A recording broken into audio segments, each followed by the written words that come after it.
diesel at 1-4. Your climb out instruction, left turn, climb on course, cleared for takeoff. Roger, kick 1-1. Approach is clear.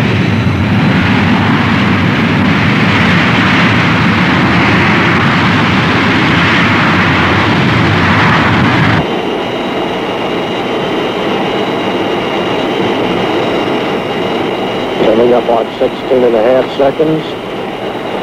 Now, continuing.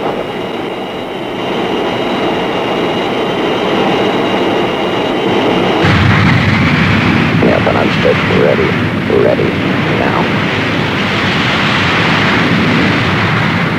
3 trip hard, gear, come up. 6 up, standing by box. Top control supervision. Job, Joe, good. Have a work order to radio. Aircraft 116 on Baker 1. UHF and out. Roger, work order radio, 116. That's a good message. Launch checklist. I agree. Launch checklist, case 3-25, step 1, retarget missiles. Sound required. Note the note. Noted. Launch enable switches. Okay, we'll arm them all. You agree? I agree, sir. Arm LF2. Arm. 3. Arm. 4. Arm. Sunstar 03. You've got your fuel. Roger, ready for disconnect. Roger. We'll disconnect on my count of 3. 1, 2, 3.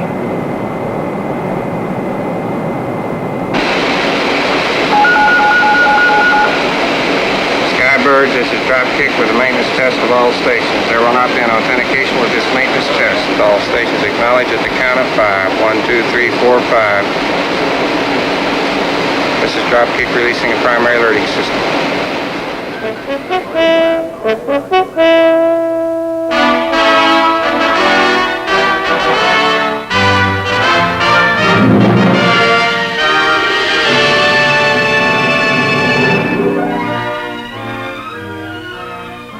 We are in the command post of the Strategic Air Command at Offutt Air Force Base, 10 miles south of Omaha, Nebraska.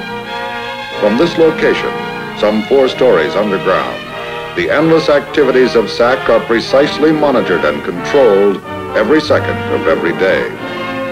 The controllers who man this facility provide the link between the President through the Joint Chiefs of Staff and the Commander-in-Chief of the Strategic Air Command, and the link between the SAC commander and the strongest and most ready military force ever conceived.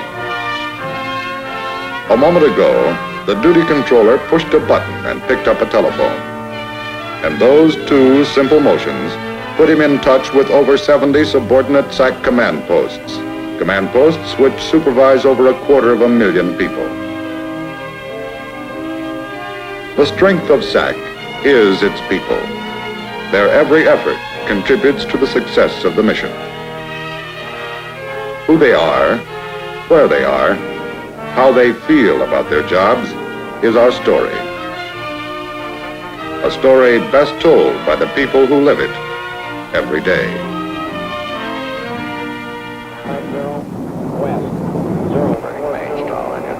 Pilot, this is Navigator. Coming up on EIP in 1 minute. That was the navigator telling us that we're coming up on our initial point. This is the point from which the bomb run actually begins. The bomb plot is going to be looking for us at this particular point, and we must arrive over this point on the ground so that they can pick us up with their very narrow beam radar. After we pass over the IP, or initial point, the bomb run effectively begins, and everybody in the whole crew, the radar navigator and the EW and the pilot, co-pilot, gunner, everybody's concerned this time with getting the bomb on the target. And when I say put the bomb on the target, I don't mean that it's an actual bomb. It's a simulated bomb. The Air Force, or SAC, stations these trains at about 3-month intervals at places around the country. Most of the places are isolated so that the targets would be difficult to find. And SAC sets up all their equipment to score the bombers as they come across this bomb plot. The bomb plot knows where we are, and when we release the weapon, plot us down on the ground with a big plotting board.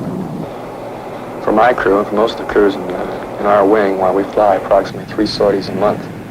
That's 3 missions a month that we fly. And on these missions, I'd say we have maybe 5 or 6 bomb runs. And this is not only my crew or the crews in this wing, but the crews in all the wings and squadrons in SAC.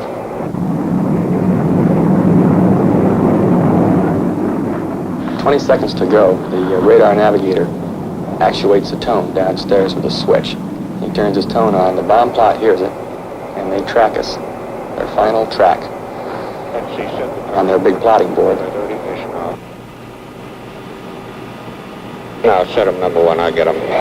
25. Oh, tone. Don't track your tone. Negative. Simulate tone.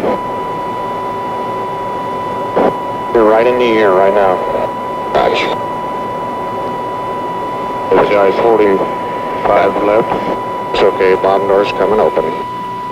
Roger, 2, 1. Bombs away. Frame number 0172, gunner. 172. That's the first run. We have several more. We won't know how well we did until bomb plot computes and calls back to us our coded scores. Like everything else of this nature, it requires a great deal of practice. Practice to keep ourselves at peak efficiency in order to carry out SAC's mission of deterrence. That's deterrence not only for a nuclear war, but to keep a limited war from escalating into a nuclear war. Maintaining a nuclear deterrent demands precise and positive control of the force. This applies not only to the delivery of weapons in time of war, but to the readiness of them in time of peace. We live positive control. We have to. Behind that console and those screens up there are over 1,000 combat aircraft and nearly 1,000 ICBMs. Positive control evolves around a system called the 2-officer policy. That is to say, at any level of command, in regards to positive control, no action towards a strike or execution of force can be taken without concurrent actions by 2 designated positive control individuals. Now, regarding the aircraft, it can be launched under positive control and continue to a point geographic fix short of enemy territory. If prior to reaching that fix they have not received a valid and authentic go code, they will turn around and return home without striking. Receipt of a valid go code by a combat crew in flight must be verified by the aircraft commander and at least 1 other positive control officer. Even if they should experience radio failure while airborne and en route to this geographic fix, they would return home because they have no possible chance of receiving a valid go code. Now, in regard to missiles, This is a missile procedures trainer where crew members can practice almost everything that they can accomplish in an actual capsule operation and get the proper reactions. Now, I could take this key, insert it, and turn it, and I wouldn't launch any of the 10 Minuteman missiles that I monitor. It takes another key in the hands of my deputy, turned simultaneously with this one, after we've accomplished several checklists, to get a vote in. Beyond this, it also takes 2 other crew members in another capsule miles away to accomplish the same procedures in order to launch any missiles. This is an aspect of positive control that is very precise. If we should undergo an all-out attack, it is planned for the missile forces to ride it out underground. Any decision to launch must come from the President. Whatever happens, we'll be ready. Being ready means many things to the crews of the Minuteman. To the combat crews, it means being prepared at the beginning of each duty day to pass a test of procedures with a grade of 100%. For this is the only passing grade. And if an individual does not achieve it, he does not go on duty. The single duty day averages 30 hours from portal to portal. And being ready means being psychologically and physiologically fit to spend 24 of these hours 60 feet underground in a capsule enclosed by earth and reinforced by concrete and steel. Through change of command after change of command, the systems are kept in the green, ready to launch in a matter of seconds. Miles from the consoles of the launch control facilities are the silos of the missiles themselves, almost 1,000 of them deployed in areas isolated and remote. Here, the men trained to send the Minuteman missiles on their way are backed up by those trained to maintain them. And what they do lends true substance to the definition of being ready to go. They're always checking us out one way or the other. They say we're highly skilled technicians. Why shouldn't we prove it? We're now in the process of removing the missile with the transporter erector to send to Vandenberg for test firing. When we do get the word we're going to launch one at Vandenberg, the teams immediately pick up in morale. We've been working on this missile for quite a while. We have no doubt whatsoever that the maintenance has been performed correctly. The missile field is different from the aircraft field because the maintenance people in the aircraft field can see their bird fly every day. Missile people can't. They just go out and work on it. It comes in the green. That's the last they have to do with it until it goes out again. They never see it actually fly until they get a proficiency launch. Basic idea for the missile crew members is to get experience actually launching a missile. And they can't see them when they launch it themselves, but they know it's all actual operation. We sometimes think as we're sitting out there that the big man on the other side stops and looks and takes inventory of our deterrent circumstances here, and he says to himself, today isn't the day. And as long as we can continue having him say this every day, we are continuing this deterrent effort, and it is effective. We expect it to be a perfect launch with no holdups, no delays whatsoever. Everyone really gets out. They work hard just to get to go out on these launches because more to it than just working.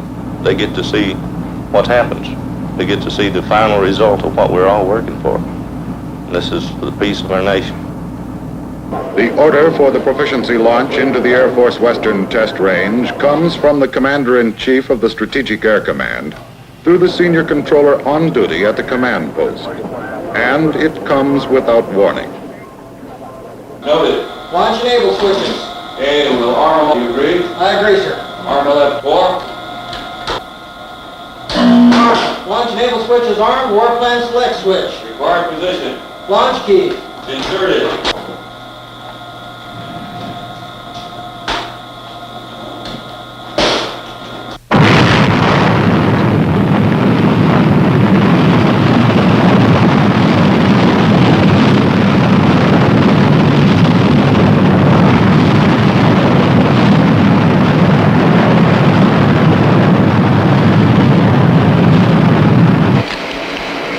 Vandenberg with a report on the missile. Looks good. We'll have a detailed report for evaluation a little later on. Very good, sir. From tests like this, SAC can judge the competence of its people. Ability is something you can't take for granted, even when things are working smoothly. Now, here in the SAC command post, we get into just about everything that goes on. From my position as senior controller, I can see a mounting respect for the command and control system that enables SAC to carry out its daily commitments with swiftness and accuracy. In the event that the SAC underground command post and alternate command posts were destroyed in an all-out conflict, an airborne command post would assume direction of the command's bomber missile force and execution of the command's emergency war orders under authority of the President. We have this airborne command post operating day and night 365 days a year, along with every other general officer in SAC, and on a roster basis. I am serving as the Emergency Airborne Actions Officer. We have a very highly qualified and competent staff aboard here, consisting of operations, materiel, intelligence, and communications people. In fact, it's very much like being downstairs in the underground. Once we're airborne, we establish and maintain contact with the SAC underground, down in the headquarters.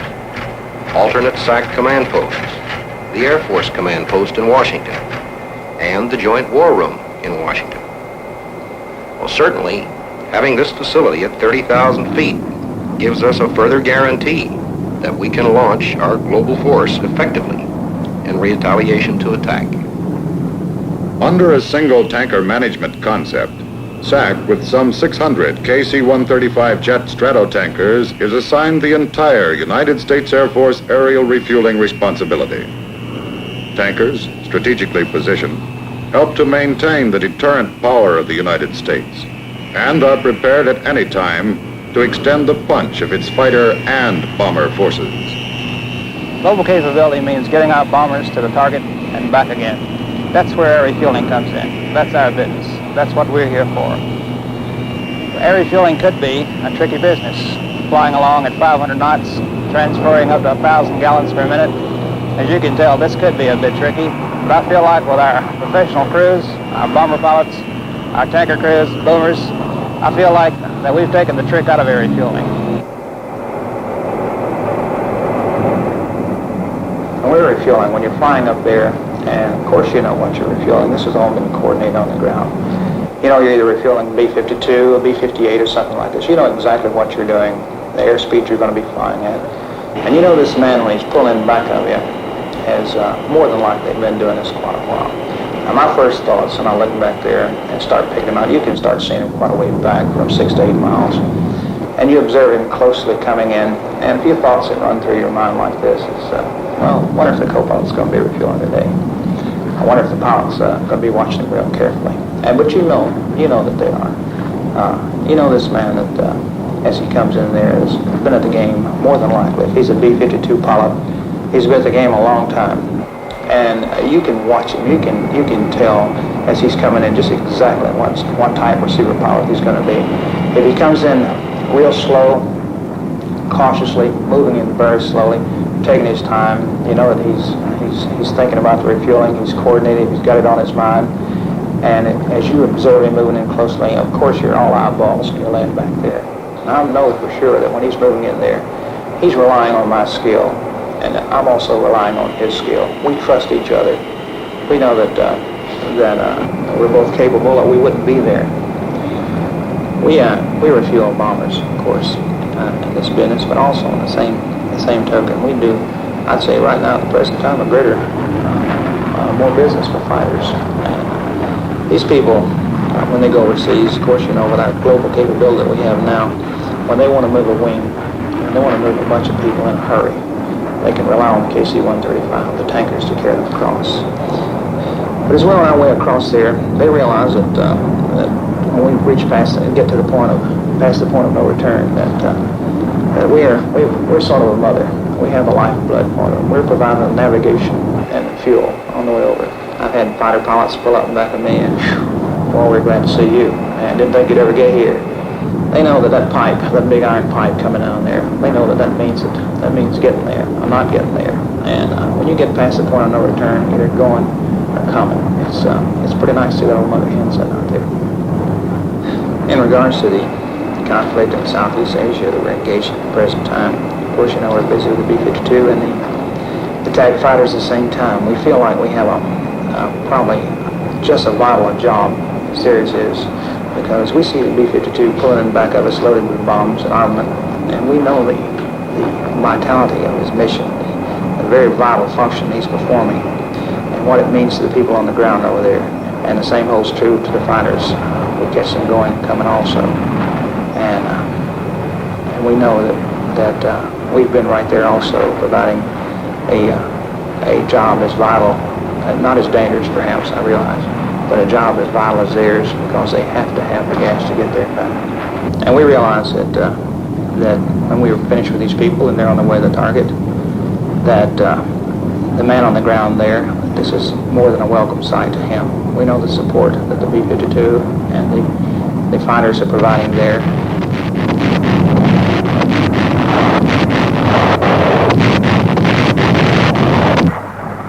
When the man on the ground looks up and sees the airplane, that the man in the airplane is also very aware of the support that he's giving to the man on the ground.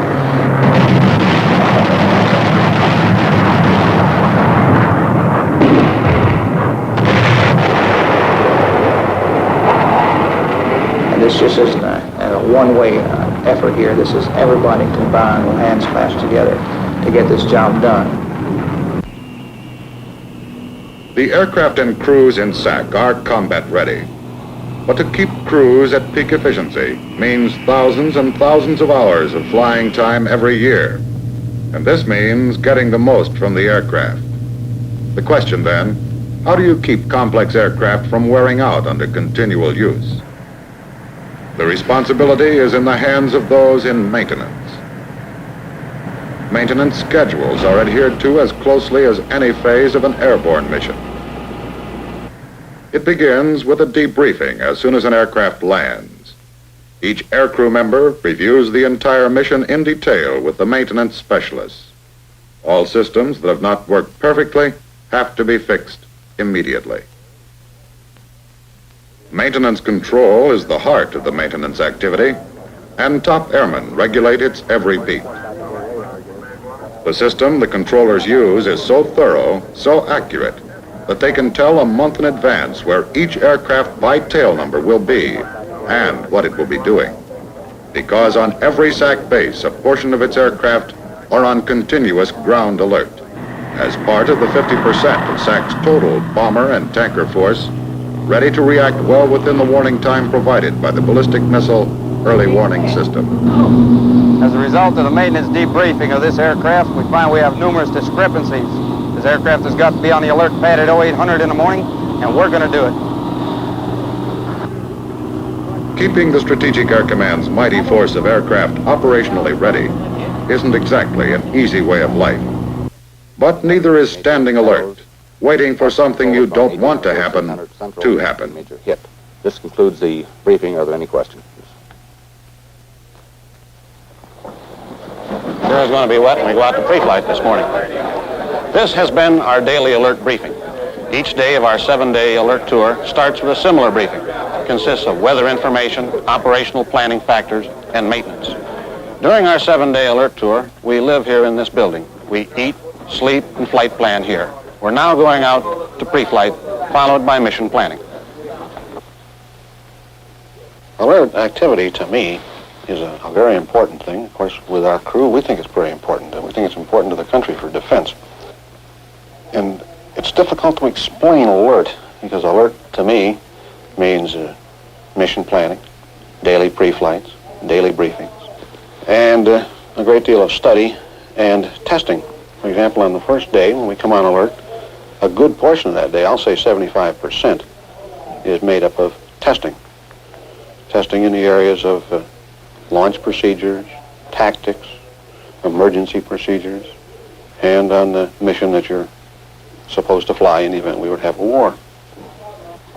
Well, as a navigator on this B-52 crew, usually it'll take at least 2 hours for every 2 hours of flight planning for every hour that you will be in the air. I have to get almost all of my paperwork done before any of the rest of the crew members can start. I will take it from takeoff through aerial refueling into a nav leg or to fly AGM missiles into several racetracks for bomb releases, into the gunnery if we have it scheduled for that time, back here, schedule enough time for some of the pilot work, and then land.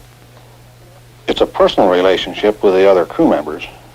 It's something that I don't think most people appreciate, in that you have to not only work with this man on an 8-to-5 basis, such as a civilian would do, but you also have to live with him. You have to live in the same room with him. You have to eat at the same table, and you're never out of sight of that man.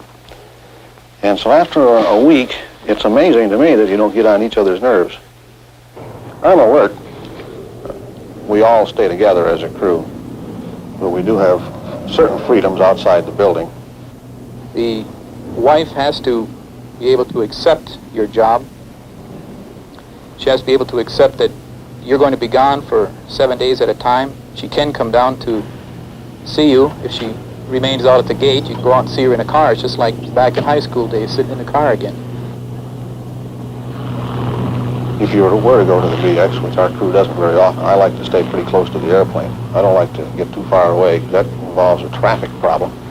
If you go to the BX, for example, the co-pilot wants to go to the BX to get some toothpaste or something, we all go along with him. We don't all necessarily buy toothpaste, however. We stand there while he does.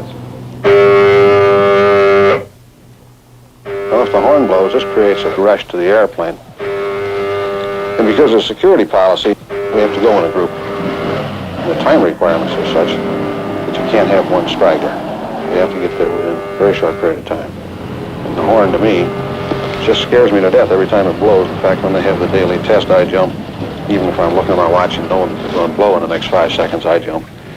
And in fact, at home, if I hear something that sounds like a horn, I usually jump. And I turn pale, I'm sure. And I run to the thing like crazy.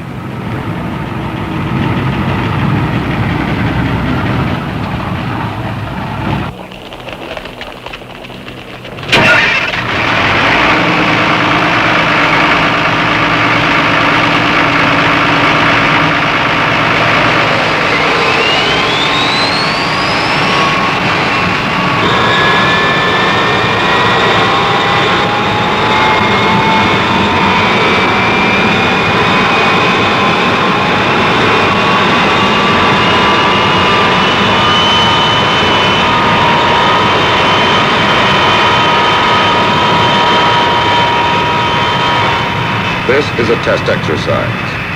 The order comes as a complete surprise. Whatever the situation is, these men respond with all the concentration, seriousness, and confidence the occasion demands. Despite the fact that the men of SAC are specialists who work in an extraordinary environment and are trained to an extraordinary degree, they are not supermen. They are just as fallible as any judge, surgeon, or man in government anywhere. In a word, they're human, but with more than their share of dedication and responsibility. Beyond this, what more could one ask?